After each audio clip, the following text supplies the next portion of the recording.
In fact, that one, I beg, Naija, I see you. That computerization, now well done, no.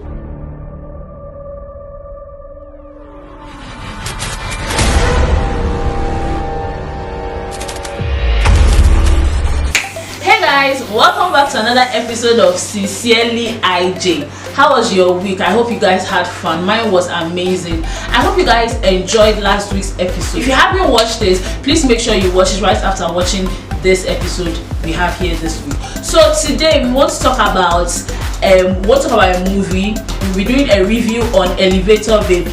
Elevator Baby is a movie that came out last year, but it recently came onto Netflix somewhere last month or this month, and everybody has been talking about this. I watched this and I loved it. Like, I love every bit of that movie. So that's why today we are going to be spending time delving into the movie. And in fact, I want you guys to go and watch the movie right after you're done here. So first of all, let me give you guys a little backstory to the whole story. So Elevator Baby is about a young man who was trapped in an elevator with a pregnant woman, and that's the whole movie. That's what the whole movie is about, Elevator Baby. And he helped her deliver her baby inside the elevator or lift, however you want to call it. She gave birth inside the elevator. So that whole story brought about a lot of events, a lot of characters and all that. So today we'll be talking about each character and the role they played, and what are some of the things that I think they did really well, and some of the things that didn't really sit well with. So first of all, I want to talk about Toyin. Toyin, the lady who played Abigail. Like, Toyin never disappoints. Toyin is a woman that you give her a role, like, she will kill it. Toyin just killed it. She was the pregnant woman. She made it look amazing. And fun fact, she was actually pregnant, 7 months pregnant. So I hear in that in that movie. She killed it. She was amazing. She was phenomenal. She played Abigail, who was, I don't want to say an illiterate, but she worked for this woman in a company. I think she was the house girl or something, and she was going to visit her madam in her company. She goes into the elevator. She meets this young man, Dare. His real name is Timini, and they had a little bit of a rough encounter in the beginning, but as time went on, they had each other in the elevator, and that's what the whole story was. So moving on, we are going to Timini. Timini played the role of Dare. Dare is a rich, spoiled brat who did not respect anybody prior to his encounter with Abigail. But I think at the end of the movie, it's the whole him being a spoiled brat, a rich kid, changed. He now saw, I don't know if the event made Dare a bit humble. I don't know if it made him see life in a different angle, because at the end of the day, he definitely changed. So there are other characters like Brother Shaggy. Brother Shaggy is, oh my god, Brother Shaggy played the role of an artisan, and this role reflected artisans that you cannot trust in this world. All those masons, carpenters, tailors, all those people, you give them a work to do. Plumbers, you give them work to do. You now call them, they'll be giving you a story. I'm coming, I'm sitting in traffic and all that. Brother Shaggy killed the role, and the fact that he brought that role to life meant something. It actually reflected what we go through. Another thing that stood out for me was the doctor giving Timini instructions as to how to give birth to the baby. Normally you just hear, oh, do this, cut this, but he actually gave details, like certain things that if not for that movie, I'm not a doctor, I don't work in a medical space. I didn't know that you have to use something and tie the umbilical cord before something will now come and open and all those things. But the way they were detailed about the process, like they were actually detailed, I think that stood out for me. The movie was straight to the point. It was precise. They didn't beat about the bush. They didn't give any long flashbacks to, oh, this happened, and everything was just back. everything was on point, and it was very obvious that they had advert placements, Coca-Cola and Glow. O'Shea, baddest, we see you. Abigail was trying to put in the adverts, we saw it, but at all the same, it was well placed. It wasn't too obvious in our face, like how you watch other movies and you will know that this one is advert, but this one they made it in a very subtle way, but at the same time it was obvious that it was advert.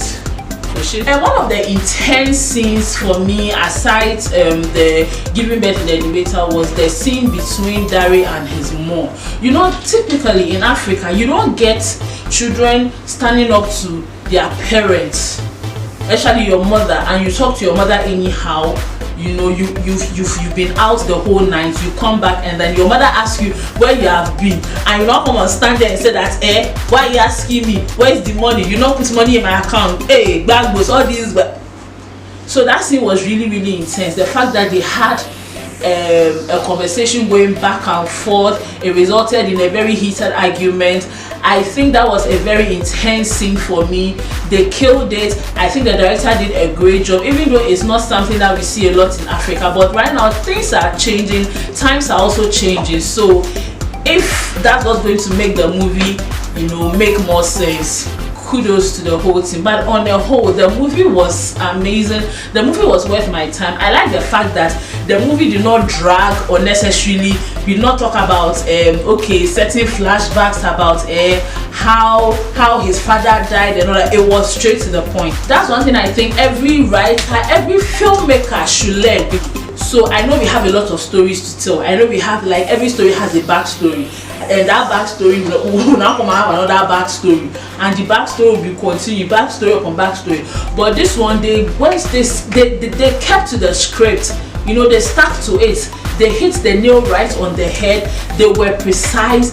They said exactly what they were supposed to do, and all the characters killed their roles, back from Brother Shaggy to the secretary to Timini to Toyi to, oh my god, the movie. Shafi Bello killed her role as usual. Shafi is somebody who, she knows how to play affluence, you know, she knows how to play a rich mother. She, like, there's just something about Shafi. She knows how to, you know, carry herself like a rich mother, but at the same time she will not take nonsense and all that. She killed her role in, and I want to say kudos to the whole production team of Elevator Baby, from Toyin, who was the producer. Toyin, you killed that. That story, that movie is just a reflection of your hard work, and I pray that you always continue to make nice movies that will always make Nigeria be #1 on Netflix all the time. Kudos to the whole crew, the team, the director, the producer, everybody, the writers, everybody, to the cameraman. You guys did an amazing job. And another important thing, I forgot about this thing. Do you know that the elevator is not real elevator? It's not like a structured elevator. They had to create their own elevator. Can you imagine? And it looked real. Trust me, it looked real. But the only thing was that inside the machine, the computerization was too much.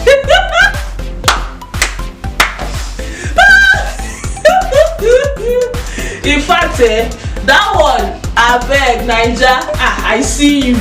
That computerization, now well done. No, see, I know that we try for the construction of the elevator. You guys did a great job creating a whole new elevator with just wood and paper or whatever it is. But that inside the machine, so I don't know whether it's cartoon or what. And still on the matter of Elevator Baby, so I think they did a very great job on the baby. Hey, we did not see the time that the baby now come and enter, but the baby tried. The fact that you guys had real baby inside that situation, I can imagine how hot the elevator would be, being that it's not even a real elevator with AC. I can imagine how stressful it would be, you know, having a baby on set, a real baby. Whoever the mother of the baby is, kudos to you. Like the fact that they actually brought in, like I would have thought maybe they would have just, you know, used one ordinary baby or something, like not a real baby, but the fact that they brought a real baby on set inside that situation, this is not a role where maybe the baby is sleeping or something, but the baby has to actually come out from under Toyin's compartment underside. But the baby, they now managed for the baby. I think they did what the director did a great job. Toyin herself did great, because I kept on being scared about she actually hurting, you know, her pregnancy was real, and I was scared the whole time that, hey, isn't her pregnancy going to be hot? Because there were times where she will put Timini and they'll be shouting, help, oh, help, oh, help, this, that. Timini will fall on her like, hey, this thing should not come and hurt this woman. By the end of the day, they made it. So you guys, so please, I hope you enjoyed today's episode of Sincerely IJ. This is just a little review. Please, if you like this video, please head on to the thumbs up button and like it. Please don't forget to subscribe if you haven't, and share with your friends, share your comments, and recommend movies you would want me to, you know, share my reviews on, and let's all have fun. So I want to say a very big thank you to Ramah of Wow Marie for giving me this beautiful fascinator on my head. Like, yo, I feel so good right now in this fascinator. So I'm going to leave their details in the description box, so if you like it, just go down there and check them out on Instagram, Facebook, Twitter, everything. Okay, so Wow Marie. So until next week, I hope you guys have fun, and don't forget to spread the word about Sincerely IJ. Bye.